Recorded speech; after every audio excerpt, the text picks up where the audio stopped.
सभी विराजमान सज्जनों को मेरा नमस्कार। मैं एक साधारण किसान हूँ, लेकिन एक सौभाग्यशाली किसान भी हूँ। मेरे को डॉक्टर सुरेंद्र दलाल जी के साथ काम करने का मौका मिला, इसलिए मैं एक सौभाग्यशाली किसान हूँ। आज इस टेक्निकल सेशन में मैं आपसे बात करूँगा कीड़ों की, पेस्ट की। सभी जैविक खेती करने वाले किसानों के मन में सबसे बड़ा डर कीड़ों का है, उसके साथ साथ बीमारी का है। यदि एक लाइन में इसका समाधान मैं बात करूं तो क्लियर एक लाइन में भी समाधान है इसका। आपको बहुत लंबी चौड़ी मेहनत नहीं करनी पड़ेगी। वो है, आप कीड़ों को ना छेड़ो, कीड़े आपको नहीं छेड़ेंगे। आप कीड़ों को ना मारो, कीड़े आपको नहीं मारेंगे। ये प्रकृति की व्यवस्था है। जब से आपने कीड़ों को मारना शुरू किया है, कीड़े की और किसान की लड़ाई शुरू हुई है। लड़ाइयों में कभी खीर नहीं बढ़ती, दोनों तरफ नुकसान होता है। पहला टारगेट आपने अमेरिकन सुंडी को लिया, 1984-85 से मारना शुरू किया। 2001 में आके हाथ खड़े कर दिए। अमेरिकन सुंडी हमारे काबू में नहीं आ रही, नहीं मर रही। 2001 में जैसे ही हमने उसको मारना बंद किया, अमेरिकन सुंडी शांत हो गई। जब हमने कुछ लोगों से पूछा कि अमेरिकन सुंडी कहाँ गई, तो उन्होंने कहा कॉटन में बीटी आ गई। मैंने कहा भाई, कॉटन में बीटी आ गई, ये तो 43 प्रकार के अन्य पौधों पे भी सर्वाइव करती है, वहां से कहाँ गई? गर्मी के सीजन में कॉटन में थी, तो सर्दी के सीजन में कहाँ पे थी? हकीकत में अमेरिकन सुंडी कॉटन की सुंडी ही नहीं थी, वो हर की सुंडी थी, चने की सुंडी थी। लेकिन हम मार रहे थे, वो बढ़ रही थी। उसके बाद दूसरा ड्रामा शुरू हुआ मीलीबग पे। 2005 में किसानों को प्रचारित करके उसको मारने के लिए प्रेरित किया गया।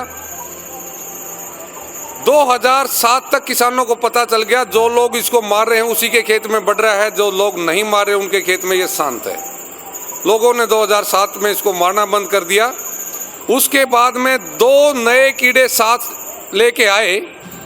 एक का नाम था सफेद मक्खी, अंग्रेजी में बोलते हैं व्हाइट फ्लाई। दूसरे का नाम था हॉपर, अक्षेत्र वाइज कोई उसको तेला बोलता है। हॉपर के भी 3 नाम हैं, कोई ग्रीन हॉपर, कोई ब्लैक हॉपर, कोई ब्राउन हॉपर के नाम से जानते हैं। लेकिन मेरा सीधा सीधा एक ही सवाल है, 2007 से पहले का कोई एक किसान ऐसा मिले मेरे को जिसने हॉपर के लिए या सफेद मक्खी के लिए मारने के लिए कोई स्प्रे किया हो, या कोई ऐसा किसान मिले जिसके खेत में सफेद मक्खी ने या हॉपर ने किसी भी प्रकार का नुकसान किया हो। तो इससे सिद्ध होता है कोई भी किसान मेरे को नहीं मिलता। तो ये दोनों कीड़े पैदा 2007 में हुए, उससे पहले ये पैदा थे नहीं। लेकिन मेरे पास ऐसे फोटो हैं, मैं सिद्ध कर सकता हूं ये सदियों से यहीं थे, यहीं हैं और यहीं रहेंगे। लेकिन नुकसान तब से शुरू किया है जब से हमने इनको छेड़ा है। 2007 में हमने सफेद मक्खी को मारना शुरू किया। 2013-14 में हरियाणा और पंजाब में खड़े खेत बुआए सफेद मक्खी ने। हॉपर 2007 में मारना शुरू किया। उसके बाद में ऐसा कोई गांव नहीं, ऐसा कोई किसान नहीं जिसके खेत में थोड़ी बहुत डोगी हॉपर के कारण नहीं पड़ती। सीधी और क्लियर बात है, जिस कीड़े को आप मारने चलेंगे वो कीड़ा आपको नुकसान करेगा। समझने की स्थिति में है तो मैं ये बता देता हूं, दुनिया में जितने जीव हैं सब अपनी वंशवृद्धि के लिए ललायित हैं। ये कीड़े भी अपनी वंशवृद्धि के लिए ललायित हैं, उसी के लिए चिंतित हैं। जैसे ही हम कीड़ों को मारने चलते हैं तो वो डर के कारण अपने जीवन काल को छोटा करके बच्चे ज्यादा पैदा करने शुरू कर देते हैं। आपको थोड़ा बहुत ध्यान हो तो आपके बुजुर्गों के पास 12-12, 13-13 बच्चे थे, क्योंकि आपस में गांव की लड़ाई होती थी, समाजों की आपस में लड़ाई होती थी। वो माता का खाजा समझे जाते थे और वो ज्यादा से ज्यादा बच्चे पैदा करके अपने वंश को सुरक्षित समझते थे।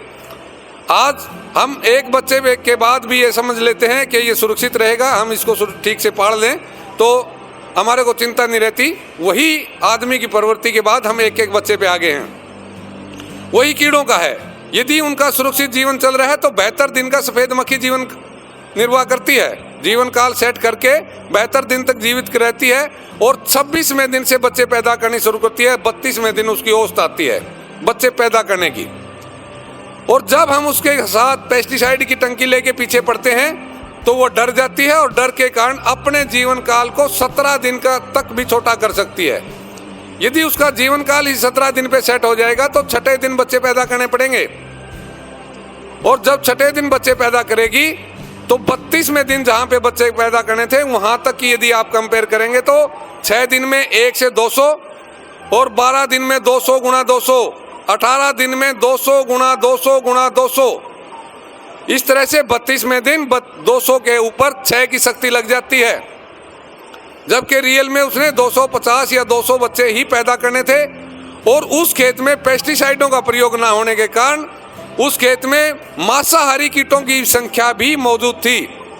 उसमें से लेडी बर्ड बीटल के बच्चों ने उसके बच्चों को खत्म करना था, कुछ बुगड़ों के बच्चों ने उसके अंदर से खून पी के उसकी संख्या को कम करना था, ईरो और इन्नो नाम के कीड़ों ने उसके बच्चों के अंदर अपने बच्चे पलवा के उसकी संख्या को कम करना था। मेरा कहने का भाव यह है कि केवल 15 सफ़ेद मक्खी अपना वंश बढ़ाने के लिए सुरक्षित रह पाती, उसकी अपेक्षा वहाँ पे 64 के आगे 12 जीरो लग गई, इतनी संख्या वहाँ पे पहुँच गई। और जब वो आपके खेत में पहुँच गई तो निश्चित रूप से उनका भोजन आपके पौधों के सहारे है, तो उनको धक्के से या पौधे की मर्जी से अपना भोजन लेना पड़ेगा और वो आपका नुकसान का कारण बनेगा। ये एक इशारा था मेरा आपका कीड़ों के समझने का। यदि आप एक एक कीड़े का स्वभाव जानेंगे, कोई भी कीड़ा आपका मित्र नहीं है, कोई भी कीड़ा आपका दुश्मन नहीं है।